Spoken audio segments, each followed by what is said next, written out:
दूसरा राजाओं की किताब 6 अध्याय 8, 9 और 10 वाक्य को हम पढ़ेंगे। जल्दी से कोई पढ़ के सुनाइएगा। 2 Kings chapter number 6 verses 8, 9 and 10। जी। आराम का राजा इस्राएल से युद्ध कर रहा था और सम्मति करके उस राजा ने अपने कर्मचारियों से कहा, अमुक स्थान पर मेरी छावनी होगी। तब परमेश्वर के भक्त ने यानी कि परमेश्वर के दास ने इस्राएल के राजा के पास कहला भेजा, चौकसी कर और अमुक यानी कि उस फलाने जगह से होकर के ना जाना, क्योंकि वहां पर आरामी चढ़ाई करने वाले हैं। तब इस्राएल के राजा ने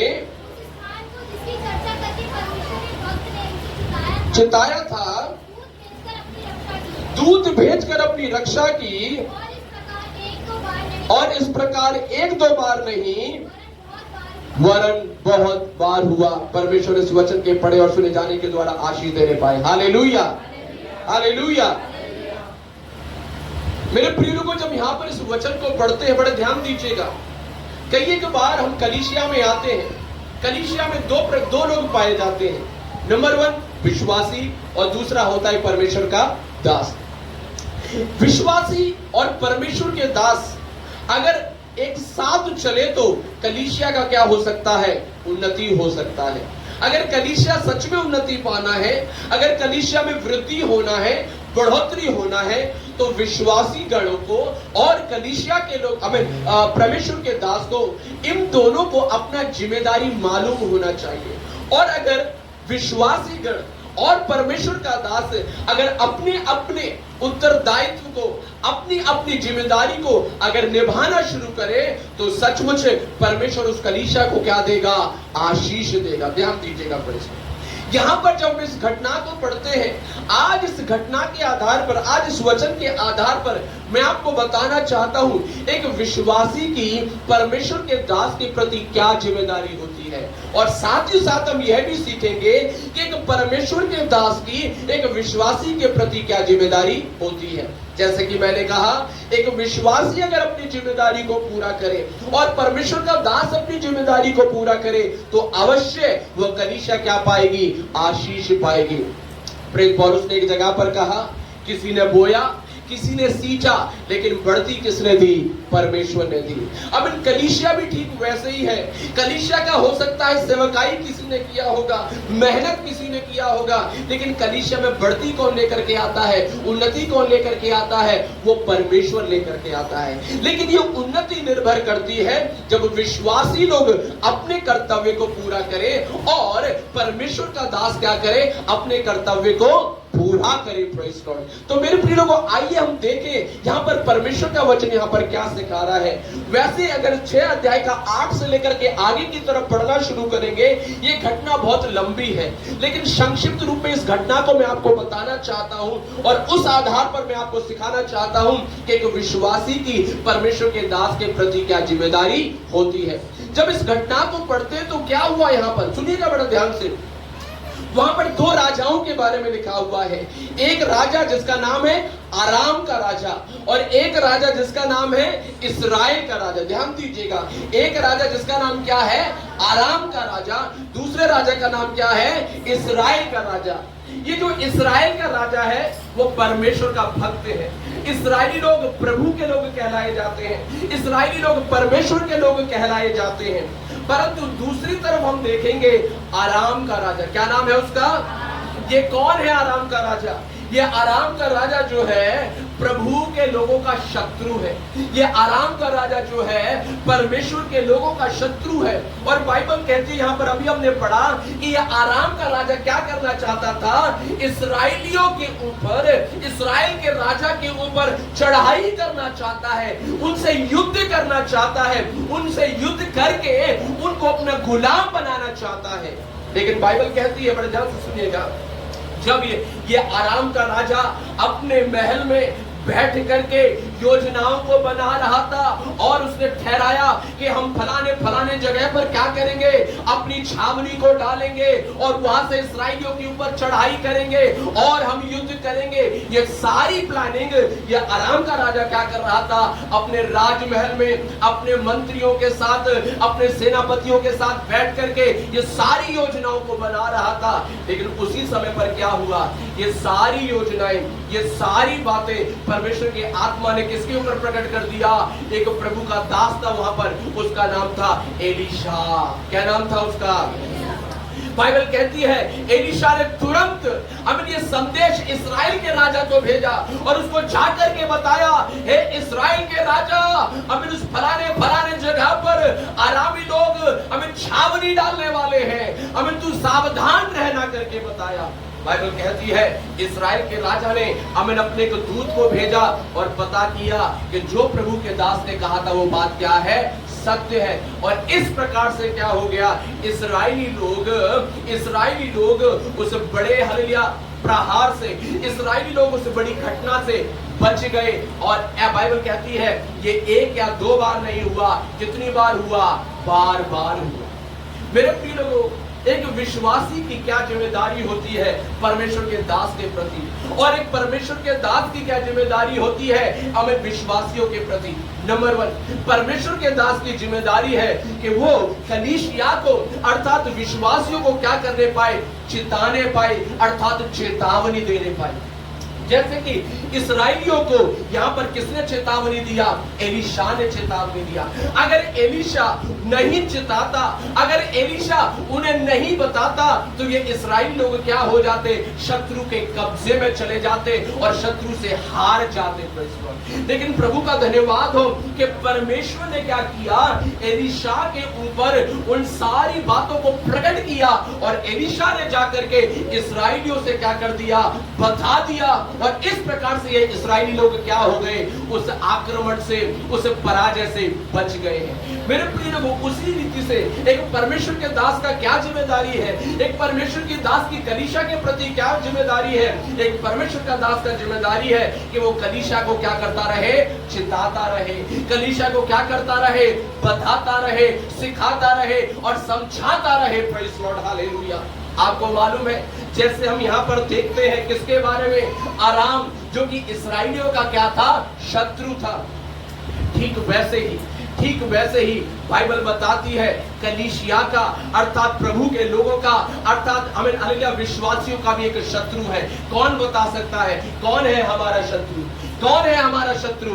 पहला पत्रस 5:7 में लिखा हुआ है, आमीन, तुम्हारा विरोधी शैतान, तुम्हारा विरोधी शैतान गरजने वाले सिंह के समान इस ताक में लगा रहता है कि कब किसको फाड़ खाए। एक बात मैं बताना चाहता हूं कलीसिया के लोगों, बड़े ध्यान से सुनिएगा, बड़े ध्यान से सुनिएगा।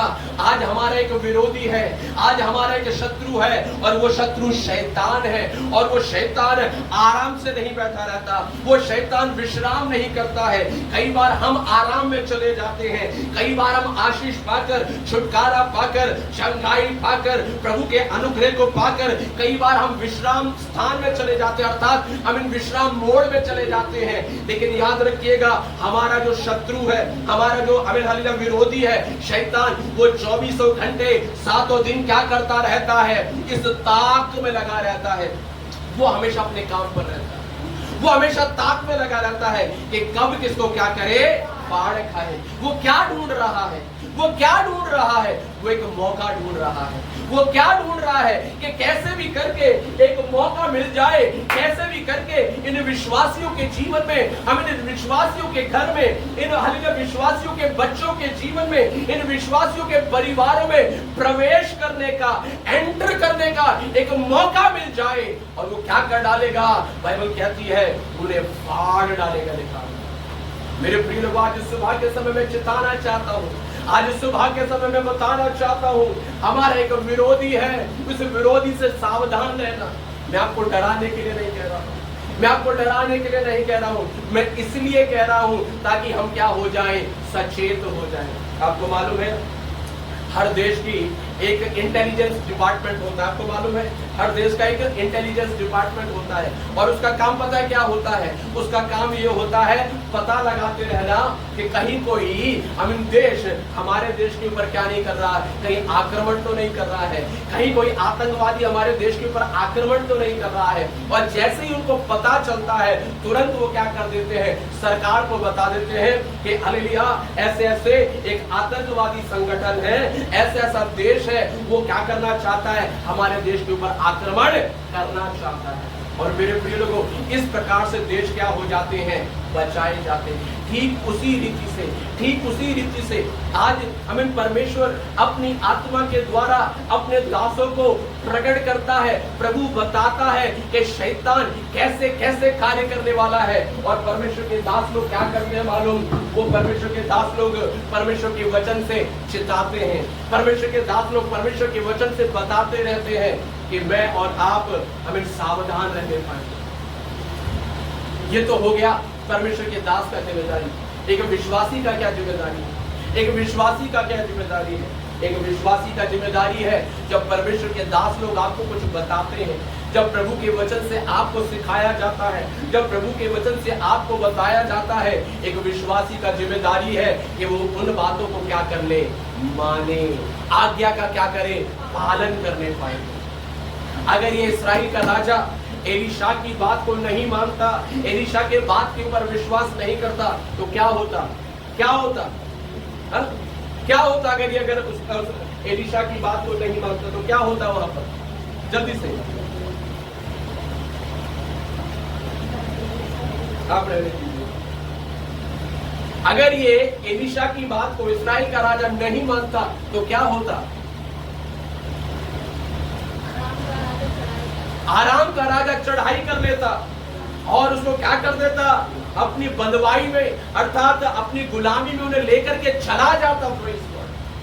आज कई बार परमेश्वर के दास लोग चिताते रहते हैं, परमेश्वर के दास लोग बताते रहते हैं, परमेश्वर के दास लोग हमेशा अमन घोषणा करते रहते हैं, लेकिन कई बार कुछ विश्वासी, कई बार कलीसिया के लोगों को क्या लगता है, अरे पास्टर जी तो क्या करते रहते हैं, बोलते ही रहते हैं, इनका तो काम ही है बोलना। हाँ बिल्कुल सही है, हमारा काम है बोलना, लेकिन हमें परमेश्वर के दास लोग जब सुनाते, परमेश्वर के दास लोग जब बताते, वो ऐसे ही या हमें बेकार की बातों को नहीं बताते हैं, पर परमेश्वर का आत्मा अपने दासों के ऊपर उन बातों को प्रकट करता, और इसलिए प्रभु के दास लोग कलीसिया को सुनाते, कलीसिया को बताते।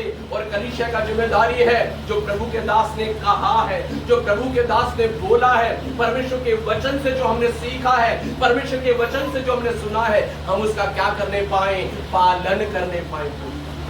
मेरे प्रिय लोगों, क्या हम पालन कर रहे हैं? क्या हम पालन कर रहे हैं? आमीन। Praise the Lord. मैं बताना चाहता हूं आज सुबह के समय आमीन, शैतान कई एक रीति से मेरे और आपके जीवन में कार्य करना चाहता है, कई एक रीति से वो मेरे और आपके भविष्य को बर्बाद करना चाहता है, कई एक रीति से हमारे बच्चों के भविष्य को, आमीन, उनकी पढ़ाई लिखाई को, उनकी नौकरी को आमीन बर्बाद करना चाहता है। लेकिन लेकिन लेकिन मैं आपको बताना चाहता हूं आमीन, प्रेज़ द लॉर्ड, आप भयभीत मत होना, बस हमें क्या करना है, सावधान रहना है। क्या करना है? सावधान रहना है। बाइबल कहती है आमीन, हालेलुया, बाइबल में जब हम पढ़ते हैं, आमीन, एक परमेश्वर का दास था जिसका नाम था दाऊद, और बाइबल कहती है दाऊद के पीछे एक शत्रु अबशलोम, जो उसका बेटा, खुद का बेटा क्या बन गया, उसका शत्रु बन गया, और उसका खुद का बेटा क्या करना चाहता था, दाऊद को मारना चाहता था, लिखा हुआ है। और आमीन, अबशलोम के साथ एक व्यक्ति था जिसका नाम था अहीतोपेल। क्या नाम है उसका? और बाइबल कहती है ये अहीतोपेल जो था वो एक ऐसे का व्यक्ति है, उसके पास इतनी बुद्धि थी, इतनी समझ और इतना ज्ञान पाया जाता था, हमें जो वो बोलता था वो ऐसा था जैसे कि परमेश्वर का वचन हो, यानी कि जैसे परमेश्वर ने बोला है, अर्थात उसकी कोई भी सम्मति, उसका दिया हुआ कोई भी ज्ञान, उसकी दी हुई कोई भी सलाह बेकार नहीं जाती थी। और आपको मालूम है उसने आमीन दाऊद को पकड़ने के लिए एक योजना बनाया, बाइबल कहती है, उसने कहा, आमीन प्रेज़ लॉर्ड, मैं कैसे दाऊद को पकड़ूंगा? दाऊद को पकड़ना आसान नहीं है। दाऊद परमेश्वर का अभिषिक्त है, दाऊद के ऊपर परमेश्वर का अभिषेक है, दाऊद परमेश्वर का चुना हुआ है, दाऊद परमेश्वर का चुन करके अलग किया हुआ एक व्यक्ति है। लेकिन उसके पीछे भी कौन पड़ गया? शत्रु पड़ गया। उसके पीछे भी कौन पड़ गया? शत्रु पड़ गया। सोचिएगा, अगर दाऊद जैसे व्यक्ति के पीछे अगर शत्रु पड़ सकता है, तो मेरे और आपके पीछे भी पड़ सकता है। Hallelujah, hallelujah. मैं यही तो आपको बताना चाह रहा हूं। आज हमें प्रेज़ लॉर्ड, हमको मालूम ही नहीं है मेरे प्रिय लोगों, आज हमको मालूम ही नहीं है कि एक शत्रु है जो मेरे और आपके जीवन में कैसे कार्य करना चाहता है। नंबर 1, वो इस ताक में लगा रहता है, हम इनके कब किसको फाड़े, वो मौका ढूंढता रहता है। और कई बार हम विश्वासी लोग हम शैतान को क्या देते रहते हैं? मौका देते रहते हैं, है ना? मौका देते रहते हैं। आपको मैं बताना चाहता हूँ, अभी कुछ समय पहले जब हमारा ये बीबीएस और यूथ मीटिंग का प्रोग्राम चल रहा था, आमीन प्रेज़ लॉर्ड, मुझे मालूम था इन सभी जगहों पर मुझे सेवा करना था। मुझे मालूम था इन सभी जगहों पर मुझे हमें खड़े होकर के सेवकाई करना था, प्रभु के वचन की घोषणा करना था। उन्हीं दिनों में शैतान ने मेरे जीवन के अंदर ऐसे कार्य को किया, ऐसे लोगों को मेरे खिलाफ खड़ा कर दिया, ऐसे मेरे अपने लोग मेरे खिलाफ खड़े हो गए और कई तरह की बातें वो मुझसे लड़ने तक के लिए तैयार हो गए। हमें जब वो सारी बातें हो रही थी, मुझे समझ में आ गया, आमीन प्रेज़ लॉर्ड, ये सब कुछ मेरे साथ क्यों हो रहा है? प्रभु की आत्मा ने मुझसे बातें करना शुरू किया, ये सब कुछ इसलिए हो रहा है क्योंकि तू सेवा करने के लिए जा रहा है। हालेलुया। उन दिनों में बड़े चिंता, बड़े स्ट्रेस के साथ में होकर के गुजर रहा था, बड़े पीड़ा के साथ होकर के गुजर रहा था। लेकिन मुझे मालूम था ये इसलिए हो रहा है क्योंकि मैं प्रभु की सेवा करने के लिए जा रहा हूँ। मेरे प्रिय लोगों, कई बार आपको समझ में नहीं आता ये बातें हमारे साथ क्यों हो रही हैं, क्यों हमारे परिवार में सब कुछ हो रहा है। कारण एक ही है, एक शत्रु है जो हमेशा इस ताक में रहता है कि कब किसको क्या करे, फाड़ खाए। नंबर 2, केवल ताक में ही नहीं रहता है। मैं अहीतोपेल के बारे में आपको बता रहा था। आपको मालूम है अहीतोपेल ने क्या योजना बनाया दाऊद को पकड़ने के लिए? वहां पर लिखा हुआ है, नंबर 1 वो कहता है कि मैं दाऊद के क्या करूंगा? पीछा करूंगा। लिखा हुआ क्या करूंगा? क्या करूंगा? क्या आपको मालूम है शैतान और शैतान की शक्तियां कई बार हमारा पीछा करती हैं? हमको मालूम है एक बार यीशु मसीह ने कहा एक व्यक्ति के अंदर से जब एक दुष्ट आत्मा को निकाला जाता है तो वो दुष्ट आत्मा क्या करता है? कुछ दिनों के बाद वापस लौट करके आता है, और वापस लौट करके आकर के क्या देखता है कि कहीं जिस व्यक्ति के अंदर से मैं निकला था अब उसके अंदर जगह है या नहीं है, क्या वो खाली है क्या? और अगर वो खाली मिलता है तो ये दुष्टात्मा क्या करता है? फिर से, और अकेला नहीं आता, अपनी जैसी 7 दुष्टात्मा को लेकर के फिर उसके अंदर वास करने लगता है।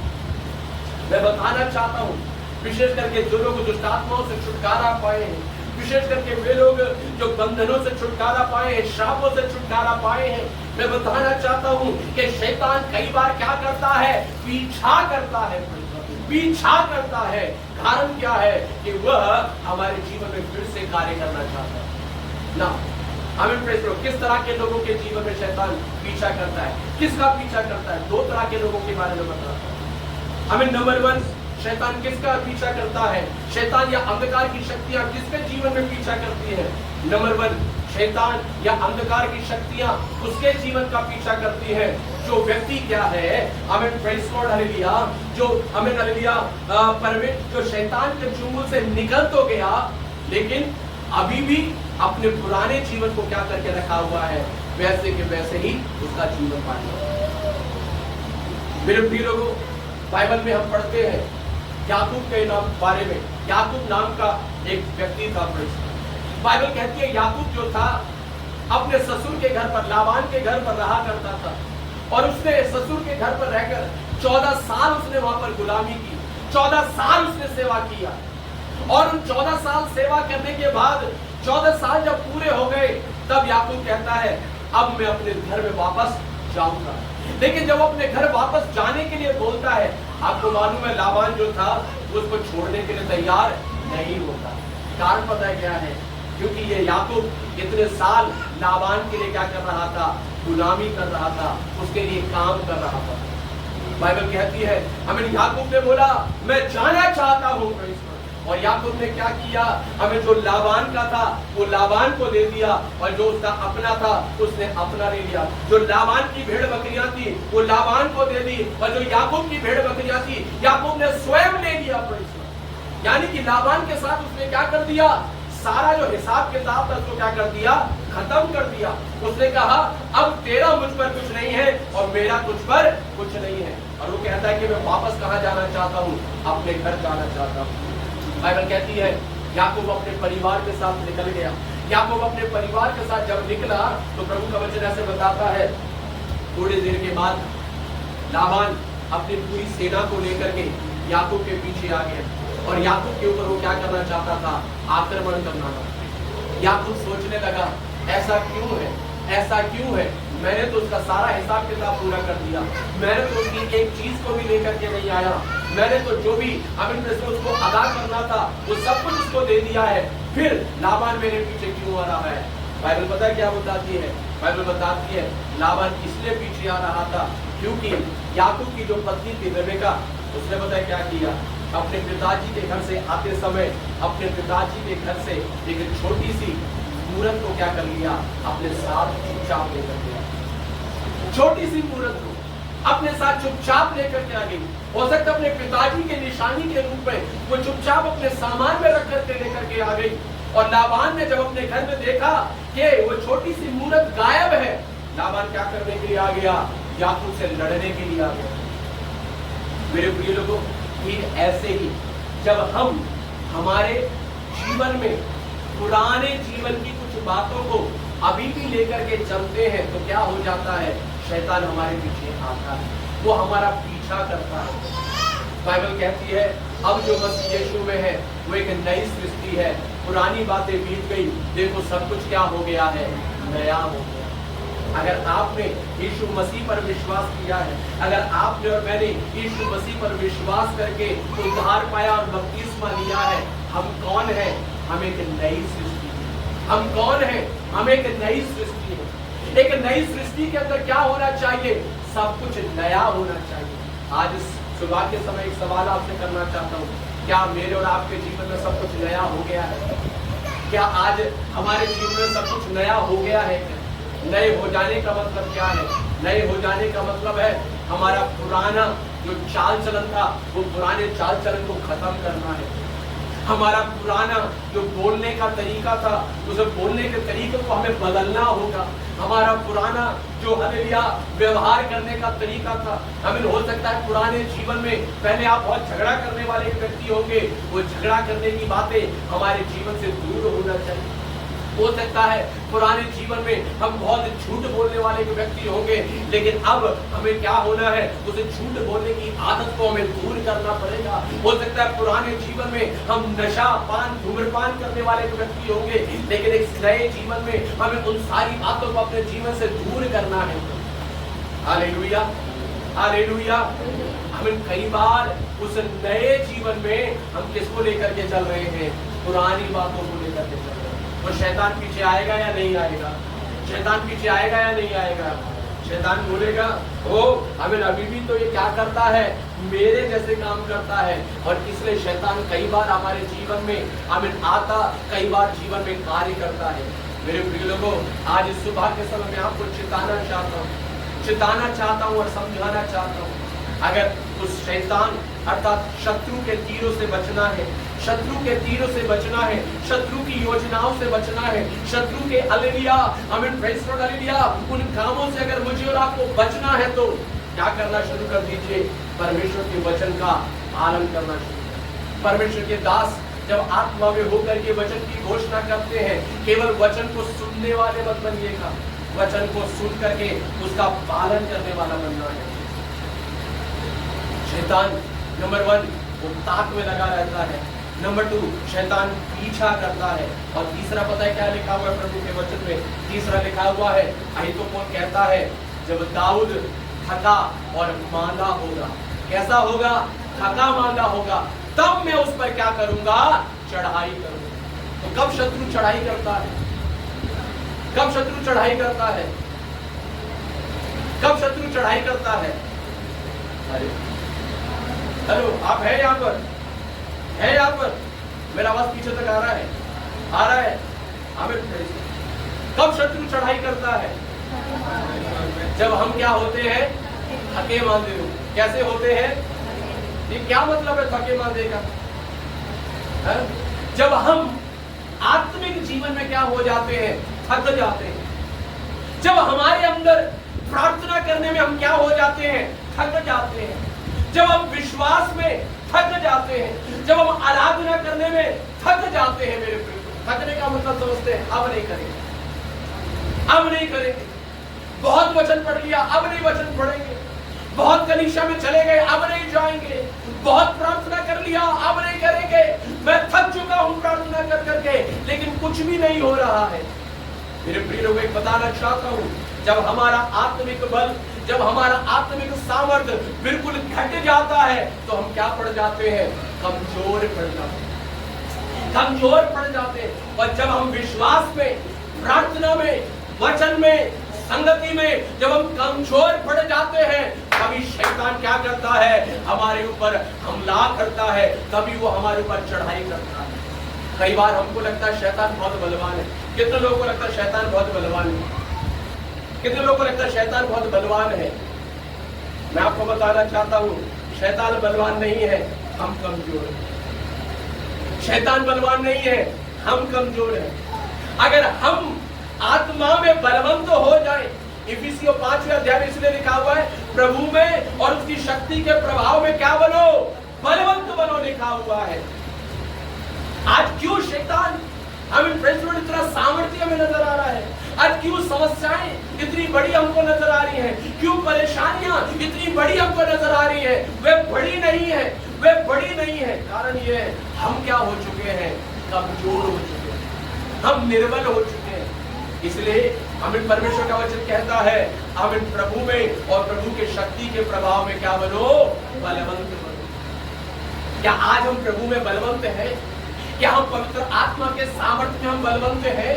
क्या हम प्रभु की शक्ति में बलवंत हैं? मैं आपको बताना चाहता हूं, जिस दिन में और आप आत्मा में बलवंत हो जाएंगे, प्रभु में बलवंत हो जाएंगे, प्रार्थना में बलवंत हो जाएंगे, आराधना में बलवंत हो जाएंगे, वचन में बलवंत हो जाएंगे, मैं आपको बताना चाहता हूं मेरे प्रिय लोगों, शैतान हमारे सामने खड़ा नहीं हो पाएगा। कोई समस्या हमारे सामने खड़ी नहीं हो पाएगी। कोई बीमारी, कोई तकलीफ मेरे और आपके सामने टिक नहीं पाएगी। हालेलुया। हमें आपकी तरफ से कोई हालेलुया भी नहीं कर रहा है, क्योंकि आपको खुशी नहीं हो रही है, आपको विश्वास ही नहीं हो रहा है कि ऐसा भी हो सकता है। मैं आपको हवा में बातें नहीं कर रहा हूँ, मैं आपसे हवा में बातें नहीं कर रहा हूँ, मैं आपको शुद्ध परमेश्वर का वचन बता रहा हूँ। ये वास्तविकता है और इन बातों को केवल आत्मिक व्यक्ति ही समझ सकता है। इन बातों को केवल आत्मिक व्यक्ति ही समझ सकता है। मेरे प्रिय लोगों, हमें प्रभु में और उसकी शक्ति के प्रभाव में क्या हो जाइए? बलवंत बन जाइए, बलवंत बन जाइए। हमें प्रेस पर, क्योंकि हमारा ये युद्ध 1 या 2 दिन का नहीं, ये हमारा युद्ध 1 या 2 दिन का नहीं है। हमें एलीशा के वचन में हमने क्या पढ़ा था? कितनी बार ऐसा हुआ हो? वहां पर लिखा है 1 या 2 बार नहीं, कई बार। यानी कि शैतान एक बार हार मान करके वापस जाने वाला नहीं है, 2 बार हार मान करके वापस जाने वाला नहीं है। शैतान का काम है बार बार क्या करते रहना, बार बार क्या करते रहना। वो बार बार प्रहार करेगा, बार बार मौका ढूंढेगा। हमें बड़ा मेहनती है वो, शैतान बड़ा मेहनती है, अपने काम के प्रति क्या है? बिल्कुल ईमानदार है। ये अच्छी बात है तो उसके अंदर है। लेकिन आज हमारे बारे में क्या है? बाइबल कहती है हमें, हालेलुया, वो आराम के राजा ने एक बार नहीं कई बार उसके ऊपर आक्रमण करने की कोशिश किया, लेकिन हर बार एलीशा जो परमेश्वर का दास था वो चिता दिया करता था, वो बता दिया करता था, उस रास्ते से मत जाना, उस जगह पर मत जाना, ऐसे काम मत करना, ऐसा मत करना। और इस्राएल का राजा क्या कर लेता था? जब भी प्रभु का दास कुछ बताता, जब भी प्रभु का दास कुछ बोलता, वो उसका क्या कर लेता था? पालन कर लेता। आइए मेरे प्रिय लोगों, इस सुबह के समय लेकिन बात मैं आपको बता करके समाप्त करना चाहता हूँ। आज्ञा पालन करने वाले बने, प्रभु के वचन का पालन करने वाले बने, क्योंकि परमेश्वर के वचन का अगर पालन करेंगे, परमेश्वर के दासों की सिखाई हुई बातें, प्रभु के दासों की बताई हुई बातों का अगर पालन करेंगे तो क्या हो जाएंगे? शत्रु से और शत्रु के प्रहार से बच जाएंगे। अन्यथा वो तैयार है क्या करने के लिए? फाड़ खाने तैयार है। यस, बिल्कुल वो तैयार है हमारे जीवनों को बर्बाद करने के लिए, हमारे रुपए पैसे की आशीषों को बर्बाद करने के लिए, हमारे बच्चों के भविष्य को बर्बाद करने के लिए। हमें प्रेज़ गॉड, इसीलिए हमें प्रभु का वचन कहता है प्रभु में और उसकी शक्ति के प्रभाव में क्या हो जाओ? बलवंत। इन दिनों में मैं आपको बताना चाहता हूँ, बलवंत हो जाइए, प्रार्थना में बलवंत हो जाइएगा, वचन में बलवंत हो जाइएगा, आज्ञा पालन में बलवंत हो जाइएगा, विश्वास में बलवंत हो जाइएगा, आराधना में बलवंत हो जाइएगा। तो हमें वो शत्रु मेरा और आपका कुछ भी नहीं बिगाड़ सकता, वो मेरा और आपका कुछ भी नहीं बिगाड़ सकता। कितने लोग विश्वास करते हैं वो मेरा कुछ नहीं बिगाड़ सकता, वो मेरा कुछ नहीं बिगाड़ सकता। यस हालेलुया, वो शैतान आपका और मेरा कुछ भी नहीं बिगाड़ सकता। ये वही लोग कह सकते हैं जो प्रभु में क्या है? बलवंत है। जो प्रभु में क्या है? बलवंत है। आइए हम बलवंत हो जाएं, परमेश्वर को, प्रभु की उपस्थिति में हम बलवंत हो जाएं, वचन में हम बलवंत हो जाएं, आराधना और प्रार्थना में हम बलवंत हो जाएं। एक कमजोर कलीसिया नहीं, हालेलुया, एक निर्बल कलीसिया नहीं, हालेलुया, एक कमजोर और निर्बल कलीसिया नहीं, हालेलुया, परंतु एक पराक्रमी और सामर्थी कलीसिया बनना है मेरे प्रिय लोगों। एक कमजोर कलीसिया नहीं बनना है, एक निर्बल कलीसिया नहीं बनना है, एक सामर्थी कलीसिया बनना है। प्रभु का वचन कहता है, आमीन, प्रेज़ लॉर्ड, हालेलुया, उनमें छोटे से छोटा 1000 को गिरा देगा, हालेलुया। आइए हम एक ऐसे के योद्धा के समान हम बलवंत हो जाएं।